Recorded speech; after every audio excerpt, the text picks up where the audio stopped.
Good evening. You're watching News Mongolian World. I'm your host, Anur Kamatra. And for top stories, President Khurelsukh now receives Prince Turki Al Saud, Minister of State of Saudi Arabia. Citizens have started using greenhouses to supply food and supply their own needs. A young Mongolian chess player is competing in the Czech Republic. And for the news, stay tuned.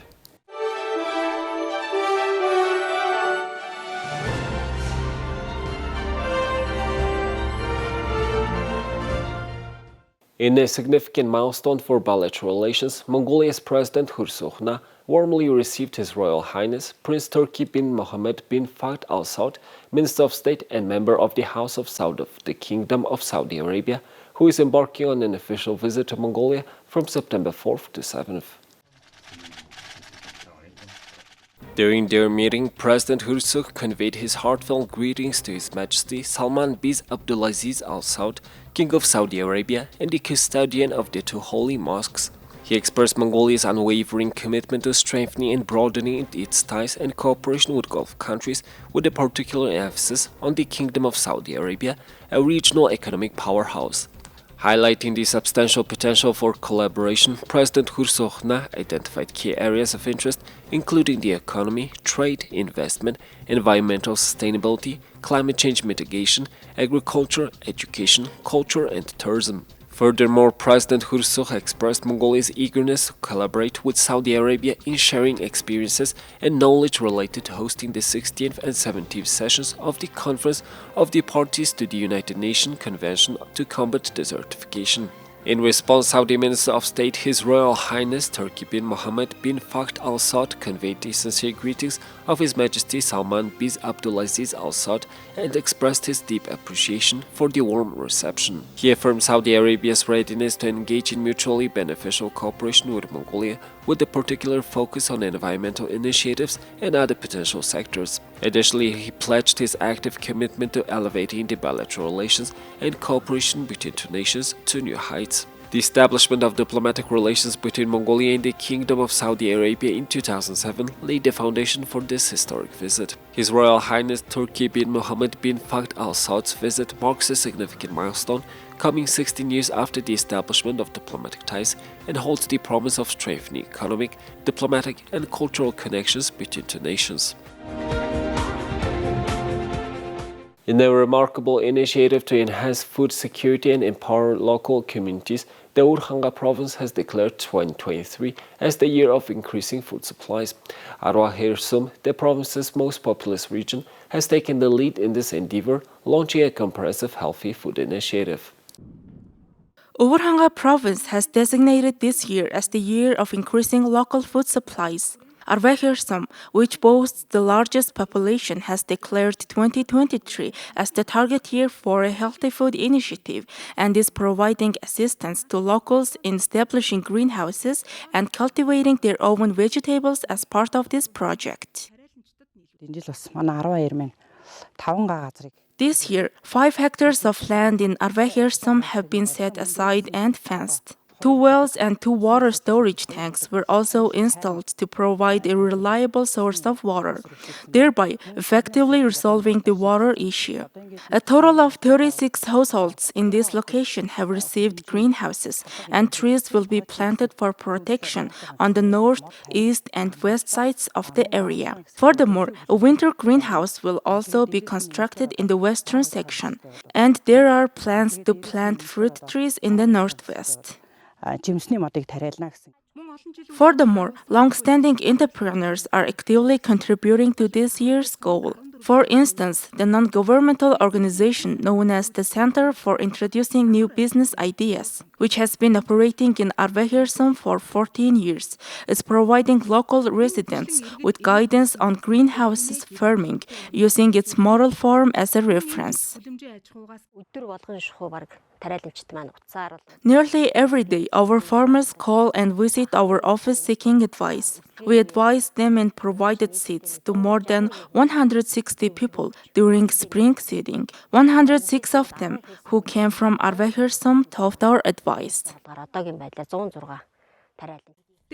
At the previously mentioned farm, they produced 10,000 seedlings of 7 different types, including cucumbers, tomatoes, bell peppers, salad leaves, and Japanese onions. Over 70% of these seedlings are delivered to farmers, effectively meeting the demands of citizens who seek their assistance to start businesses and ensuring an ample supply for their families.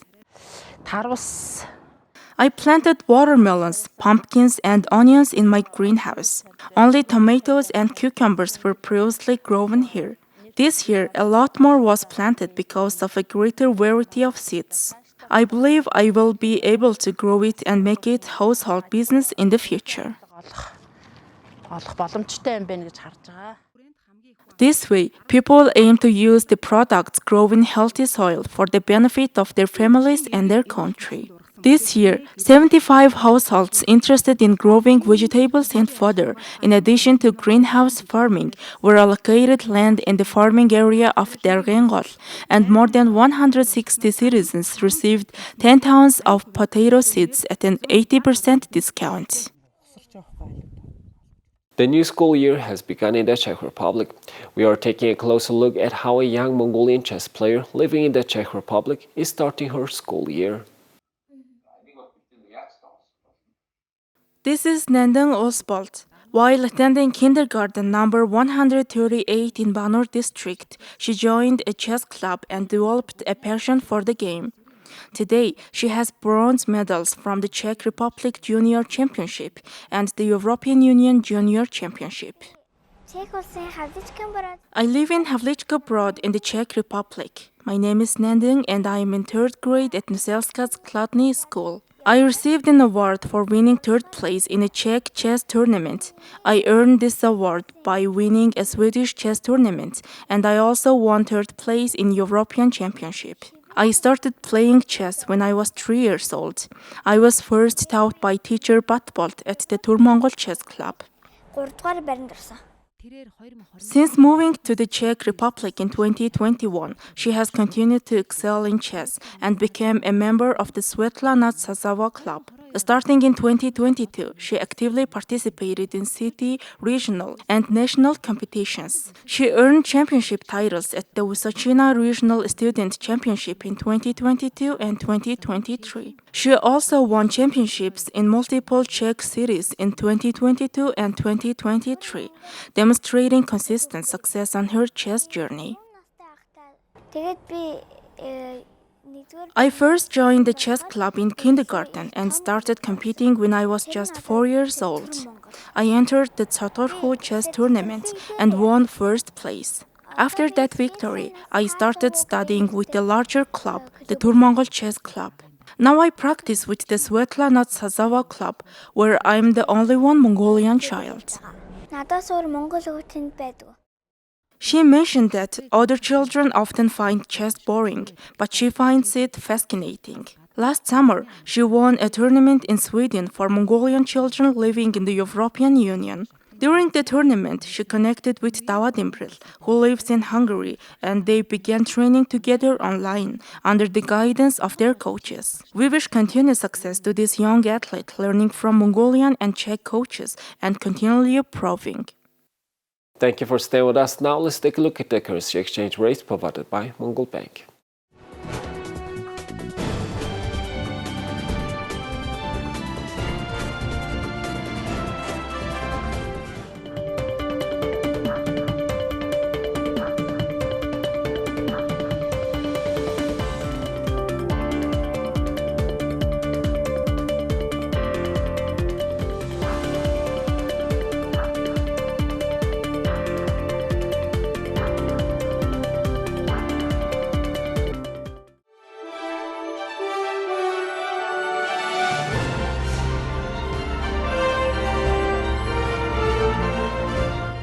Now let's take a look at our international news from our partner agencies.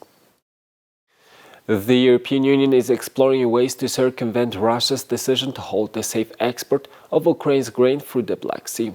Russian President Vladimir Putin stated on Monday that the landmark deal permitting Ukraine to export grain safely through the Black Sea during the war will not be reinstated until the West meets Moscow's demands regarding its own agricultural exports.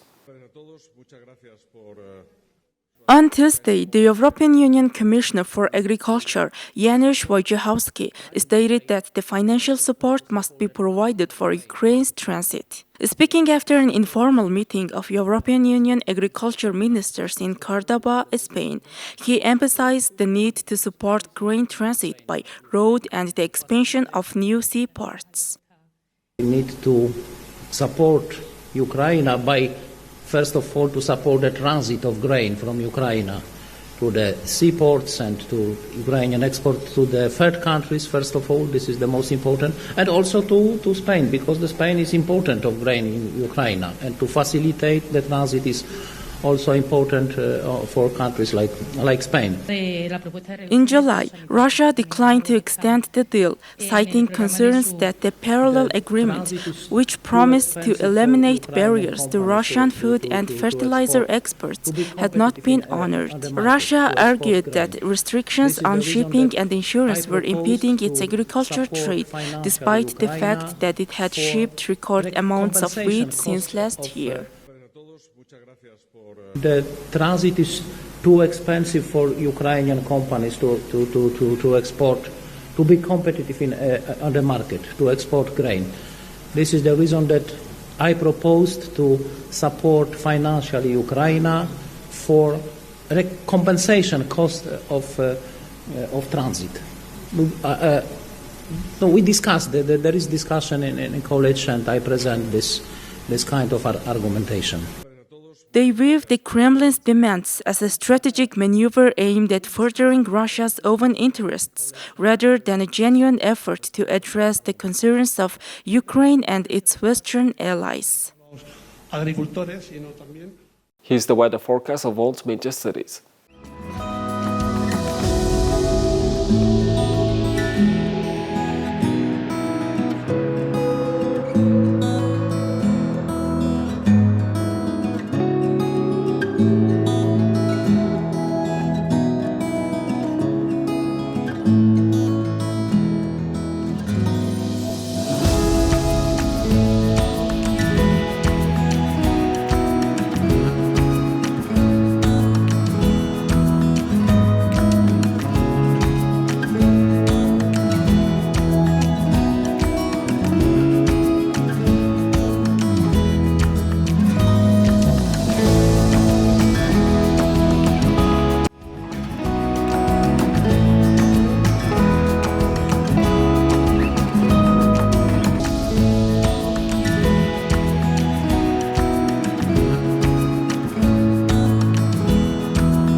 Well, that's all for now. Thank you for staying with us.